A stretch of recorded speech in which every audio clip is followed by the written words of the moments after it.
your husband and gets pregnant with his baby. When your sister sleeps with your husband and steals him, next Geraldo. I influenced everybody out there at that ranch. I take responsibility for those 9 people getting killed. Yeah, I can see that. What do you mean, TJ? I can see that because everybody was influenced by the guy just by being around him, because he was fun to be around. If someone was talking to you and you went to jail and you wanted to get out of jail and you had somebody to call, you would call or tell somebody to get a hold of the person that made you feel the best, that took care of you the best. And that happened to be Charlie. And that's the reason that anybody started calling him the leader, because whenever anybody talked, they talked about him because he had fun with him, he played with him, you know. Let me ask John why you lived on Spawn Ranch. Why did you live there with them? I met Charlie long before there was a Spawn's Ranch, long before there was a family. I met him as an individual. I visited him from time to time as time went by, from '67 to when they moved to Spawn's, and I couldn't tell you in words what exactly it was, but I had a family. Didn't you tell our producer that you lived there? Yes, I did tell your producer. Tell us. Let's hear it. Something that was a kind of an egotistical trip on my part. Well, let me hear it again. Let me hear it. Well, I'd rather it's not politically correct. You can bring it up. You went there because you wanted the girls that were Charlie's rejects, right? No, I didn't say that at all. Now that is an out-and-out lie. You're not well, even. Wasn't that, you're not even. That wasn't a big part of why you were there. You're not even quoting what I said. Well, you tell me what you said. I said to CC, your wife, and producer, wonderful producer lady, of this show, honest person, that at time I was, as any other male might be, and lots of men were, jealous of the fact that there were a lot of young, attractive girls around him, and wanted to see, you know, what that was about. As time has gone by, I realized that was a bad reason on my part for being around. What I learned there and what I've learned since are many, many more things, a lot more important than that. Bill, I'd like to ask you, what are chances of Charlie Manson making parole? I don't think Charles Manson will ever be paroled. He's what is he, John, 56? How old is he now? He's 57. I think probably he won't be, but I think... 57? 57. Whenever you parole yourself, he'll be out. That's about it. When you free yourselves, then you'll be free. Your own minds of all these prejudices in your heads, you know, me, myself, everyone else, whoever.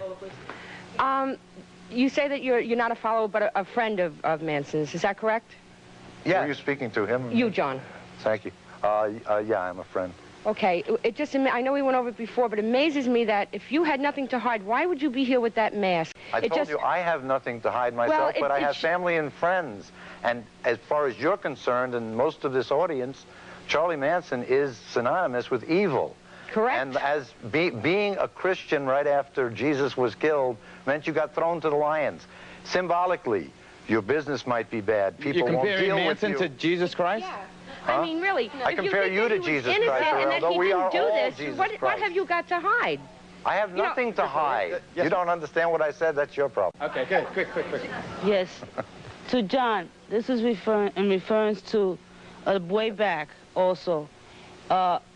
If you do not have anything to hide, why aren't you on hidden camera and not just... I just answered the lady the same question. That's basically, he's afraid that he's going to be thrown to the lions. That's what, Carol, we haven't heard much from you. Now, you met Charlie where? Where I met Charlie? Yeah. And I met him in Haight-Ashbury. He was singing. He was singing? Actually, we have a tape exclusively obtained. I don't know, did you bring it or did Charlie send it directly to CC? You're going to hear Charlie sing here on this program for maybe the first time. Okay, so you met him in 1967 at Haight-Ashbury. Did you ever go live in Spawn Ranch? No, I didn't. He told me to after he got arrested, but I was on parole. And I didn't want to... What were you on parole put for? a bad... I went to California Rehabilitation Center for 1 year for LSD in 68. Where were you in August 19. of 69 when these crimes were committed? Yeah. I had just gotten out. Did you just hear about it? I was in San Bernardino. In San Bernardino. So you just hear about it on TV, is that? Yeah, I heard about it, and they arrested whoever they could get a hold of to arrest for it. They decided Charlie was more fun to them, so they went and arrested him. When did you reignite your friendship? Was that when you restarted your friendship with Charlie? I went and saw him after he got arrested. I went and saw him in jail right then after he got arrested. Did you kind of like have the cross on your forehead and all that kind of stuff? No, I had a shaved head. I didn't know anyone else had a shaved head at the time because I was in Hawaii and I flew back over and everyone else had shaved heads. And you mean all of the family, so to speak? Spiritually, I got and I wasn't connected to, it was connected to the case, but it wasn't... So you shaved your head for your friend Charlie? Yes, to take a poll and see who really cared about them being trapped in something that nobody even cares. How many times have you visited Charlie since? A lot. Did you have to ask Charlie's permission to come on this program today?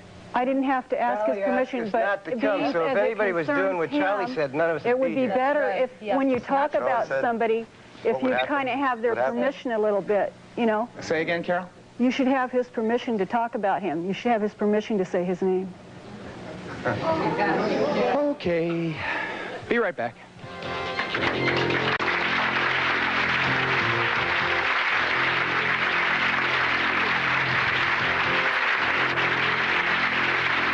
Night of the Manson murders, a look back at Hollywood's bloodiest night.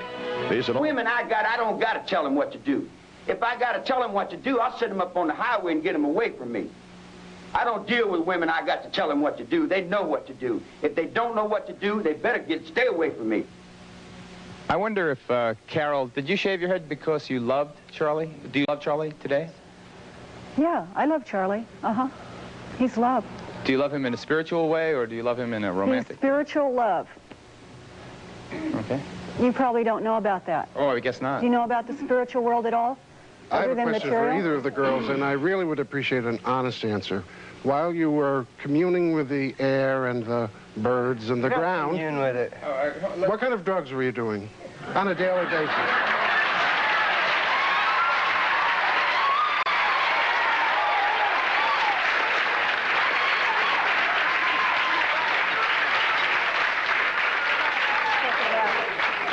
Answer that? We weren't doing any drugs. You did the other day when I was in the park with you. Hey, communing with it means picking up the trash and planting You got a trees. good whiskey nose there, fella. That's pretty, you know, that's a drug enough. The other day in the park, and you were irritated that I wouldn't have it with you. How many people know that the air is alive? How many people know that the water is alive? It's talking to you. How many people know that the animals are talking to you? Get it on. Let's do something. Okay. You've spoken a great deal about how Charles Manson's been wronged and how he's innocent and everything else, but 7 people died. Terrible deaths. Who do you believe is directly responsible for this? Which individuals? Who said they killed did? him? The people that said they did it.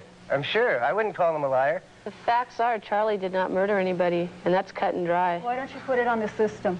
Charlie's system in doesn't prison for work. conspiracy. He did not kill anyone. However, TJ was with Charlie when he blew open the chest with a .22 caliber gun of Bernard Crowe. Don't be so you have seen him do violence. Bill, you sat there and listened to the reasons for that. You know And if that you were in the story. same position... Wait, TJ, you admit you saw Charlie shoot a man in the chest? Sure I did.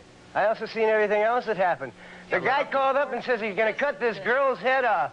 And come in, because Tex Wasn't this a drug deal that went bad? Tex He Watson said famous Tex for a stole the drug money, deal. and then Tex comes back with this money after and leaves his fiancee there to get her head cut off, and says, "I'm going camping." And we didn't know that until the phone call came. They asked How me for far away Charlie. was the guy when Charlie pulled the trigger? You want to hear it or not? Yeah, all right. Yeah, okay. We went there because there was a screaming, crying girl there that said they were going to kill this girl, and we heard it on the phone because there was 2 phones.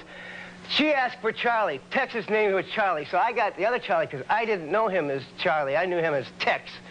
When we got there, they had her tied up on the bed, and we got her out of there. And the only reason anybody got shot after Charlie got down on his knees and put the gun in his hand and handed it to the guy, he says, "If you got to take a life, take mine." The guy laughed and says, "It has to be the girl." So then Charlie shot him? That's after he... I know, but then he shot him. Yeah, with empty rounds. Why do you mean empty? Did he shoot him, Bill, or did he not shoot him? Sure, he shot him once in the chest. Oh, I'm sorry. I didn't know it was only once. I'm sorry. Hey, if I knew it was only once, I would have just had a whole different idea about it.